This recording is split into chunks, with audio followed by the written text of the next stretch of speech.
Hi my dear soul friends, ఎలా ఉన్నారని అందరూ స్మైల్ చేస్తున్నారా? హ్యాపీగా ఉండాలి. మీ వకులక్క స్లోగన్ గుర్తుపెట్టుకోవాలి. Smile always make you rich in always. మీ నవ్వు, మీ ముఖంలో, మీ లోపల నుంచి వచ్చిన ఆనందమే మిమ్మల్ని అన్ని విధములుగా ధనవంతులుగా చేయగలదు. అంటే నాట్ ఓన్లీ బై మనీ డబ్బు ఉంటేనే రిచ్ కాదండి. మన ఆరోగ్యంగా ఉంటే కూడా అది కూడా మనం దాన్ని కూడా రిచ్ ఇన్ హెల్త్ అంటారు కదా. You are rich in health, you are rich in wealth, you have to be rich in everything. మీ దగ్గర ధనం ఉంది కానీ you are not rich in health, you are not rich in mental peace. అప్పుడు ఏమవుతుందంటే మీ happy money కూడా అది మీ happy money అవ్వదప్పుడు.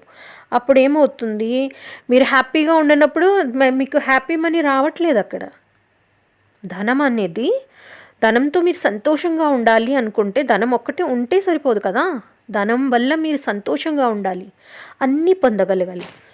అది ఎలా సాధ్యం? హ్యాపీ మనీ మనకి రావాలంటే అది ఎలా సాధ్యం అంటే, ఇప్పుడు లెట్స్ సపోజ్ మనం అర్థం చేసుకోవాలి. మీ పర్స్లో మీకు డబ్బు ఉంది, బయటికి వెళ్తున్నారు, ఎవరినన్నా మీరు ఎవరి గురించైనా ఆలోచిస్తున్నారు, లేదంటే మీ ఫ్రెండ్ పక్కన ఉన్నాడో, లేకపోతే ఎవరి ఫ్రెండ్స్తో షాపింగ్కి వెళ్ళారు, వాళ్ళతో మీరు ఎవరి గురించైనా మాట్లాడుతున్నారు. దాన్ని ఏమంటారంటే తెలుగులో వాళ్ళ గురించి చాడీలు చెప్తూ ఉంటారు కదా. అట్లా వేరే వాళ్ళ గురించి మీరు నెగటివ్గా మాట్లాడితే, అంటే మీరు ఒక పర్సన్ గురించి వాళ్ళ ఎదురుగా మాట్లాడలేనప్పుడు వాళ్ళ వెనకాల వేరే వాళ్ళతో చర్చించాలి అన్న మనసు పుట్టినప్పుడు ఏమవుతుందంటే మీ ధనం అనేది మీ పర్సులోంచి బయటికి వెళ్ళాలని అనిపిస్తూ ఉంటుంది. మీ ధనానికి అంటే మీ దగ్గర ఉండడానికి ఇష్టపడదు, అది హ్యాపీగా ఉండదు. ధనం గురించి తెలుసుకోవాల్సిన ఫస్ట్ మీరు ఈ విషయం బాగా గుర్తుపెట్టుకోవాలి. ధనం అనేది మన దగ్గర ఉండాలంటే మనకు చాలా క్వాలిటీస్ ఉండాలి, అందులో చాలా గుణాలను మనం కలిగి ఉండాలి. అందులో ఒకటి ఏంటంటే, వేరే వాళ్ళ గురించి మనం చెడుగా మాట్లాడాము అని అంటే వెంటనే రియాక్ట్ అవుతుంది. ఇప్పుడు చూడండి, మీకు చాలా అవసరం లేని వస్తువులు అప్పుడప్పుడు మేము కొంటూ ఉంటాం. అవి మీకు ఎంతగా అవసరం ఉండదు. ఆడవాళ్ళు ఉంటారు, చీరలు లేకపోతే ఏవో ఒకటి కొంటూనే ఉంటారు.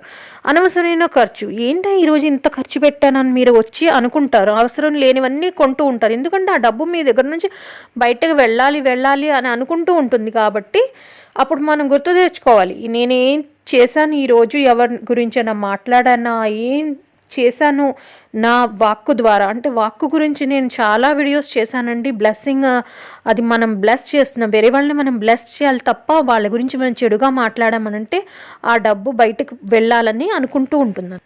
అందుకే మనకు తెలియకుండానే మనం అది ఇది కొంటూ ఉంటాం అన్నమాట. ఇప్పుడు చూడండి, అవి అలా పడుంటాయి. అసలు అవసరం లేకుండా ఎన్నో వస్తువులు మన ఇంట్లో పడుంటాయి. చీరలు కానీ, బట్టలు కానీ, ఏమైనా వాటిని అసలు వాడడం ఎన్నో సంవత్సరాలు అవుతుంటాయి. లేదంటే అసలు మీకు అది తీయాలి, వాడాలి అని అనిపించదు. అలాంటి వస్తువులు కూడా ఉంటాయి మన దగ్గర. అది అట్లా కొన్నవి అన్నమాట. ఒక ఊరిలో ఒక గొప్ప ఋషి ఉండేవారు. ఆయన చాలా కాలజ్ఞానం గల మహానుభావుడు. ఆయన ఎవరినైనా చూడగానే వాళ్ళ ఎప్పుడు చనిపోతారో వాళ్ళ గురించి మొత్తం ఆయన చూడగలరు అన్నమాట.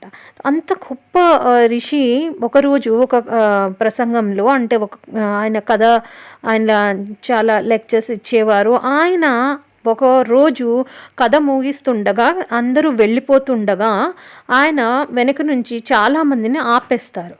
ఒక 20-30 మంది ఉంటారు. వాళ్ళందరినీ కూర్చోమని ఒక గదిలోకి పంపిస్తారు. మీరు ఇప్పుడే వెళ్ళడానికి వీల్లేదు అని చెప్పి, మీతో కొంచెం మాట్లాడాలి అని చెప్పి ఒక గదిలోకి తీసుకువెళ్తారు. వాళ్ళందరితో ఆయన ఇలా అంటారు, మీరు ఇంకా ఈ 2 రోజులు మాత్రమే బతుకుతారు, 2 రోజుల తర్వాత అందరూ చనిపోతారు అని వాళ్ళకి చెప్తారు. అంతే, ఇంకా ఒకళ్ళ మొహాలు ఒకళ్ళు చూసుకోవడం మొదలైంది. వాళ్ళంతా ఏంటి ఇలా మాట్లాడుతున్నారు ఈయన అని చెప్పి ఇంకా ఆయన కాళ్ళ మీద పడతారనమాట. నన్ను రక్షించండి, మమ్మల్ని రక్షించండి, మీరే రక్షించగలరు, మీరు చాలా గొప్పవారు అని ఆయన కాళ్ళ మీద పడటం మొదలు పెడతారు అందరూ. ఆయన ఏం చెప్తారంటే, సరే నేను మీకు ఒక ఛాన్స్ ఇస్తాను, నేను కాదు మీ చేతుల్లోనే ఉంది మీ చావు మరణం అనేది అని చెప్పి వాళ్ళకి చెప్తారు. మీరు ఏమేమి ఈ మంచి పనులు ఎంత మంచి చేయగలరో అంత మంచి చేయండి. ఈ 2 రోజుల్లో మీ రాతను మీరే మార్చుకోగలరు అని. ఆయన ఏం చెప్తారంటే ఈ సమయానికి ఈ 10 గంటలకి ఈ 2 రోజుల తర్వాత మీరు ఈ సమయానికి ఇక్కడ ఉండాలి. 2 రోజుల వరకు నన్ను కలవకూడదు అని మాత్రం చెప్తారు. ఈ 2 రోజుల్లో మీరు వీలైనంత మంచిని మీరు పంచండి అని చెప్పి, ఏం చేయాలనుకున్నారో ఈ 2 రోజుల్లో మీరు చేయొచ్చు అని చెప్పి అందరూ బోర్న ఏడవడం మొదలుపెట్టారు. గురువు గారు ఇలా అన్నారు, సమయం వృధా చేయకండి, 10 గంటలు కొడుతుంది అప్పుడే ఠంగ్ ఠంగ్ ఠంగ్ ఠంగ్ అని గోడ గడియారం. ఈరోజు ఈ 10వ గంట శబ్దాన్ని మీరు విన్నారు, 2 రోజుల తర్వాత వినలేరు. ఈ విషయం, ఇంకొక విషయం గుర్తుపెట్టుకోండి, ఇక్కడి నుండి వెళ్ళిన తర్వాత ఎవరైనా ఈ విషయాన్ని బయటకు చెప్పారో నేను చావబోతున్నానని, ఆ క్షణమే చచ్చిపోతారని.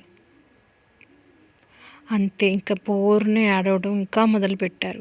అప్పుడు గురువుగారు ఇలా అన్నారు, సమయం వృధా చేయకండి, వెళ్ళండి, వెళ్ళి మీకు ఏమేమి అనిపిస్తుందో, మీరు నాతో ఏమేమి చెప్తున్నారు అవన్నీ చేసి రండి అని చెప్పి, వెళ్ళే ముందు 1 గంట ముందే రండి, భజనలు కీర్తనలు ఇక్కడ నేను మీరు స్వర్గం ద్వారం కోసం నేను పూజలు అవన్నీ అరేంజ్ చేసి పెడతాను అని చెప్పి గురువుగారు అనడం, వాళ్ళందరూ పరుగున బయలుదేరడం మొదలైంది. వాళ్ళంతా ఇంటికి చేరారు. ఎవరి పనులు వాళ్ళు చేసుకుంటూ పోతున్నారు. ఎవరికి ఏది మంచి అనిపిస్తే కొందరు పూజలు చేస్తున్నారు, కొందరేమో వీలునామా రాస్తున్నారు, వాళ్ళ ఇంటి వాళ్ళు సుఖంగా ఉండాలని కొంతమంది మంచి పనులు చేయడం మొదలుపెట్టారు, కొంతమంది దాన ధర్మాలు చేయడం మొదలుపెట్టారు. ఒక అతను పోతాడని తెలుసు కదా, అందుకని ఎవరు హర్ట్ చేసినా సరే, ఎవరు బాధ పెట్టినా కానీ, ఎవరు ఏ మాటలన్నా ఏ తిట్లు తిట్టినా, ఎంత బాగా శపిస్తున్నా అతనికి ఏమీ పట్టనట్టుగా ఉన్నాడు.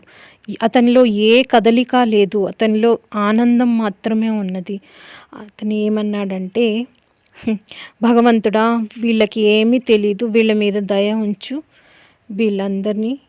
వీళ్ళని క్షమించు అని అడగడం మొదలుపెట్టాడు. అయితే ఇలాగే 2 రోజులు గడిచింది. 1 గంట ముందే అందరూ అనుకున్న విధంగా గురువుగారి దగ్గరికి తిరిగి వచ్చారు. అక్కడ పూజలు అవన్నీ జరుగుతున్నాయి. ఆయన విశేష పూజలు అవన్నీ అరేంజ్ చేశారు గురువుగారు. అవి జరుగుతున్నాయి. భజనలు కీర్తనలు చేసిన తర్వాత ఇంకొక 20 నిమిషాలు ఉంది అనగానే అందరూ గదిలోకి వచ్చేసారు. గురువుగారితో అంతా చెప్పడం మొదలుపెట్టారు, నేను ఈ మంచి పనులని చేశాను అని. గురువుగారు అన్నారు, కళ్ళు మూసుకోండి, ఇంకా 10 నిమిషాలే ఉంది అన్నారు. అలాగే నిశ్శబ్దంగా ఉంది. అందరూ కళ్ళు మూసుకున్నారు. 10 నిమిషాలు కాస్త 5 నిమిషాలకు మారాయి. అందరూ గడియారం వైపుకి చూస్తున్నారు. ఠంగ్ ఠంగ్ ఠంగ్ అని 10 గంట కొట్టేసింది. టైం 10 అయింది. కళ్ళు తెరిచి అందరూ ఆశ్చర్యపోయారు. ఏంటి గురువుగారు చెప్పిన ఏనాడు ఆయన చెప్పింది నిజం కాకుండా ఉండడం చూడలేదు. ఆయన మన ముఖాన్ని చూసి అంత నిజమే చెప్తారు. ఇప్పటి వరకు ఏది చెప్పినా అది నిజమైంది. ఇలా ఎందుకు జరిగిందని ఆశ్చర్యంగా చూశారు గురువుగారిని. అప్పుడు గురువుగారు ఇలా అన్నారు, ఈ 2 రోజుల్లో మీరు చేసిన మంచి పనుల వల్ల, మీ సత్ప్రవర్తన వల్ల, మీ మంచి వాక్కు వల్ల, మీ మంచి ఆలోచనల వల్ల మీ రాతని మీరే మార్చుకున్నారు. అందుకే అది అనుభవించడానికి ఆ మంచి కర్మలు మీకు ఈ జీవితం మళ్ళీ పెంచబడినది. మీరు అందుకే బ్రతుకున్నారని గురువుగారు చెప్పారు. కానీ మన దగ్గర ఎంత సమయం ఉందండి? వాళ్ళకి 2 రోజులన్నా ఉందని తెలిసింది. మన దగ్గర 24 సెకండ్లు కూడా లేదు. అంతే కదా, ఎప్పుడు పోతామో తెలీదు. ఈ కథ నుండి ఏం అర్థమైంది? What ever you give you receive. మీరు ఏది ఇస్తారో అదే పొందుతారు. అంతే కదా, వాళ్ళంతా వాళ్ళ కర్మల్ని చేంజ్ చేసుకున్నారు. వాళ్ళు మంచిని పంచితే వాళ్ళకి మంచి జరిగింది. అలాగే ఇప్పుడు మీరు దేవుడి దగ్గర ఏం పెడతారు, అర్పిస్తారు? ఏ ఫుడ్ని అర్పిస్తారు, మీరు ఏం తినాలనుకుంటున్నారో అది దేవుడికి పెడతారు. అలాగే అదే అదే పెట్టండి, అదే ఇవ్వండి, అదే పంచండి, అదే పొందండి. ఏది కావాలో అదే ఇవ్వండి, అదే పొందండి.